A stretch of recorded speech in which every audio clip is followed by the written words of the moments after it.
Fala galera, estou chegando agora em casa, aqui no Airbnb no Rio de Janeiro, 2h43 da manhã, mas bora lá fazer um resumão do dia, de tudo que aconteceu, que eu vi, né? No Rio Open 2026, primeira rodada. Primeiro, antes de tudo, agradecer a todo mundo que tá me encontrando lá, pedindo para tirar foto, me parando para conversar. Não sei como agradecer tamanho carinho da galera. Espero encontrar vocês amanhã, quinta, todos os dias que eu for ficar por lá. Foi um dia muito especial para mim, né? E um dia em que tivemos dois grandes jogos envolvendo tenistas brasileiros. Vitória do João Fonseca sobre o Thiago Monteiro, 7-6, 6-1, uma vitória importantíssima para o João, importantíssima. E também, apesar da derrota, né, o Guto Miguel, o Gutão, fez bonito demais da conta. Perdeu para o Vilis Galbas, tenista da Lituânia, mas fez bonito. Jogou uma barbaridade de tênis. Escapou um pouquinho ali, né, no terceiro set. Faltou, como ele mesmo falou, uma energia. Eles vamos comentar do jogo em breve, né? Então, pessoal, vamos lá fazer um comentário. Ah, não, antes disso, cara, que loucura que foi o Rio Open hoje. O que aconteceu de zebra, hein? Nossa Senhora. Vamos dar uma repassada nos resultados. Eu não vi, não tem como você ver todos os jogos quando você está ao vivo, mas, cara, fui pego de surpresa. O Luciano Darderi perdeu para o Romanel Cerundo, né, o irmão do Francisco, em 3 sets. 6-1, 3-6, 6-4. Eu já vi esse jogo ao vivo uma vez, lá no Challenger de Campinas, quando os dois estavam bem para fora do top 100. E o Darderi, eles jogam juntos desde cedo. O Darderi sempre foi meio freguês do Juan Manuel Cerúndulo. Hoje inverteu, né? Porque o Juan Manuel tá embaixo no ranking, o Juan Manuel tá embaixo no ranking e o Darderi tá em cima. Mas isso pesa, cara. Eu acho que isso entra em jogo e o Juan Manuel acabou vencendo 6-4 no terceiro set. Agora, quem foi chutada do torneio mesmo foi o Sebastian Baez. Tomou 7-5, 6-1 do Jaime Faria, português, que é Luck Loser, perdeu no quali. Aliás, esse torneio tá cheio de Luck Loser, né? Outro jogo, esse eu vi um pouco bastante, foi a vitória do Burruchaga sobre o Camilo Carabelli. Burruchaga, ó, argentino, agora sim entrou de vez no top 100. Tenista muito aguerrido para ficar de olho, porque não é um cara que tem a melhor técnica do mundo, né? Não é um cara privilegiado do ponto de vista do talento, mas é muito trabalhador. Eu acho que ele vai ser uma das surpresas da competição. Ó, vou ver aqui. Ele de fato está indo para 95, se consolidando no top 100. Outros resultados, né? O Berrettini custou ganhar do Barrios Veras 7-6, 7-5, inclusive está na chave do João, né? Quem vencer, se os dois vencerem, eles se encontram nas quartas. Outro Luke Loser que venceu, Francesco Pássaro, venceu o Dino Prismich 6-3, 6-4. Não vi esse jogo também. Felipe Meligeni Alves, na dupla, ao lado do Zorman, ganharam 11-9 no terceiro set. Felipe Meligeni ficou muito emocionado. E vamos falar um pouco do jogo do João, então.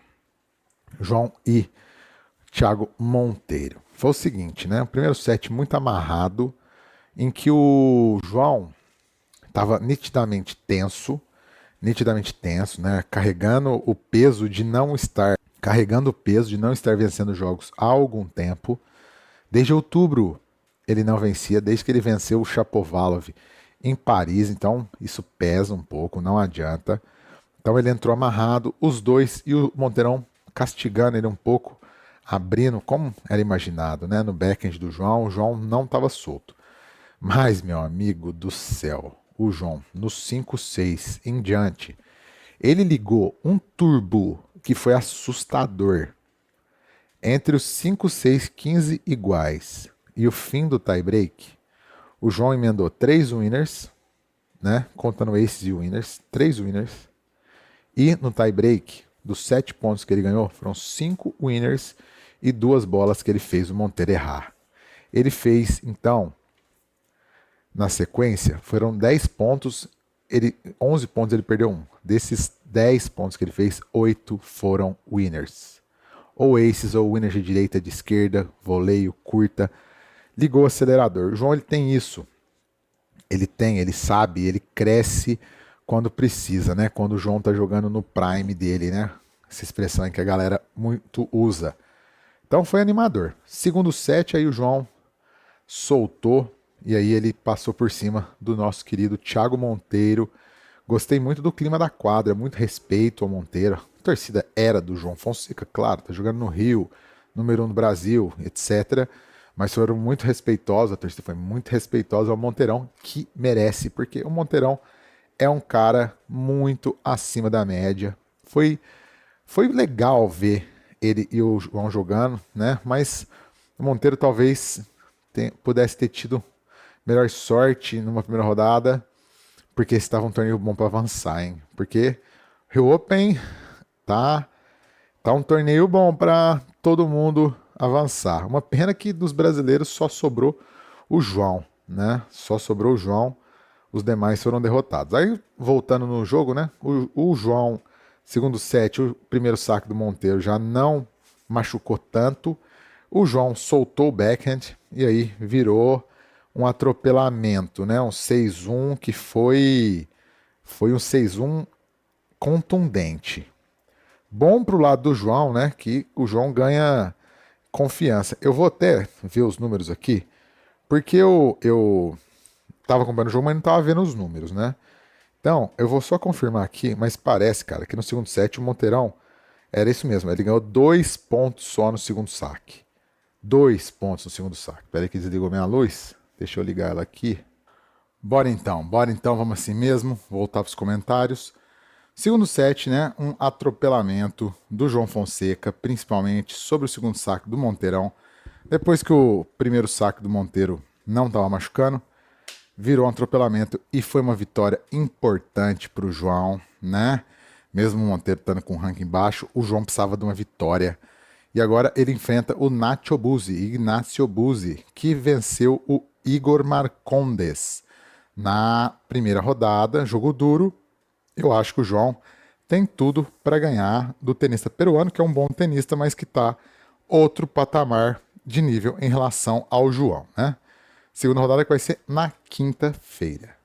Agora vamos falar um pouquinho do Guto. Ai, meu Deus, doeu demais essa derrota do Gutão, meu Deus do céu. Porque ficou muito perto. Muito perto. Porque foi o seguinte, né? O que foi o interessante? O Guto, ele cometeu o pecado, vamos falar assim, vai numa linguagem. Não sei se é a melhor expressão, mas ele cometeu o pecado de não arrancar bem no jogo. Né? E ele precisava, se ele tivesse arrancado bem, ele tinha ganhado esse jogo de 2-0, 2 sets a 0. Porque depois que ele achou o tempo da bola do Galbas, do lituanês, top 125 do mundo, o Gutão, em um determinado momento, estava dando show. O Gutão ele tem um estilo de jogo, né? O Guto Miguel, brasileiro, 16 anos, e uma personalidade, cara. Porque para lidar com aquela quadra daquele tamanho, com um torneio dessa dimensão da TP500, passando para todo mundo, né? Numa quadra enorme no estádio, ter a personalidade que ele teve para jogar o que ele jogou foi muito legal. Primeiro set escapou 6-3, porque ele começou mal, né? O Gutão.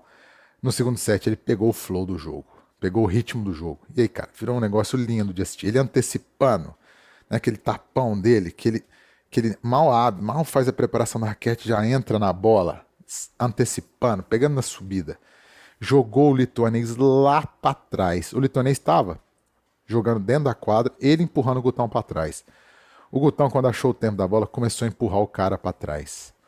E aí, cara, ele começou o segundo set, foi um show. Gutão Showtime. Terceiro set, ele começa bem, com chances, mas ele dá uma desligada no começo do set, toma a quebra, e aí do 2-1 pro 5-1 foi muito rápido, o jogo escapou ali. Um jogo que o Gutão estava controlando do ponto de vista do que estava acontecendo ali na quadra, né? Mas, cara, ele acabou sendo derrotado porque ele tem 16 anos de idade, né? Faltou isso, basicamente. Porque tênis tinha para vencer um cara 120 do mundo numa quadra central de ATP 500. Porque Pô, o Gutão evoluiu demais o saque. Cara, se você for comparar com o saque dele há um ano, né? Há um ano, exatamente um ano, saquezinho manso. Pô, o Gutão agora tá sacando, né? Ele não faz aces ainda, ele vai precisar evoluir o direcionamento do saque, precisão do saque, mas já é um saque competitivo, né? Devolução do Gutão é excelente, maneira como ele mexe a bola, maneira como ele se movimenta, maneira como ele consegue variar o jogo, equilibrar, não rifar a bola. Assim, foi um jogaço para um menino dessa idade, cara.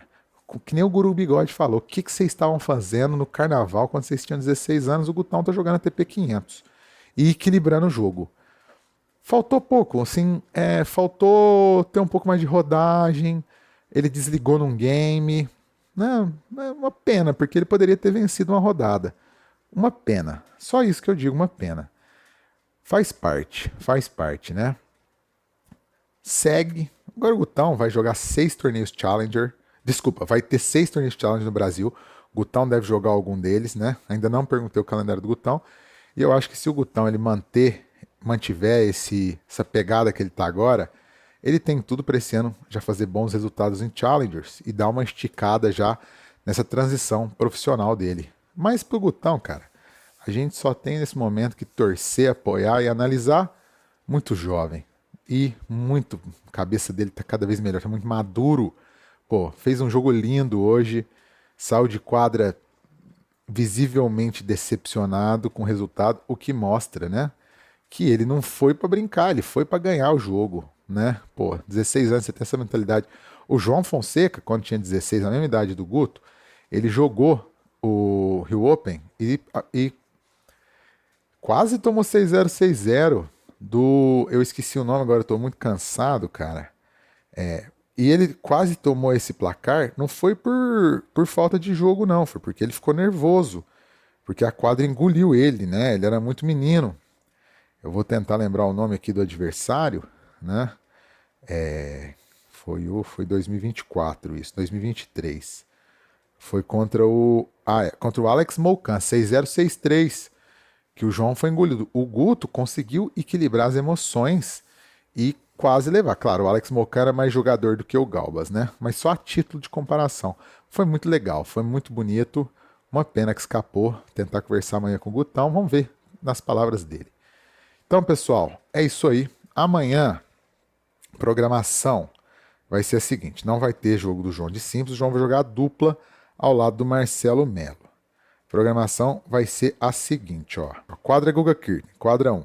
Marcelo Melo e João Fonseca contra Máximo Gonzalez e Alex Molteni, 4h30 da tarde.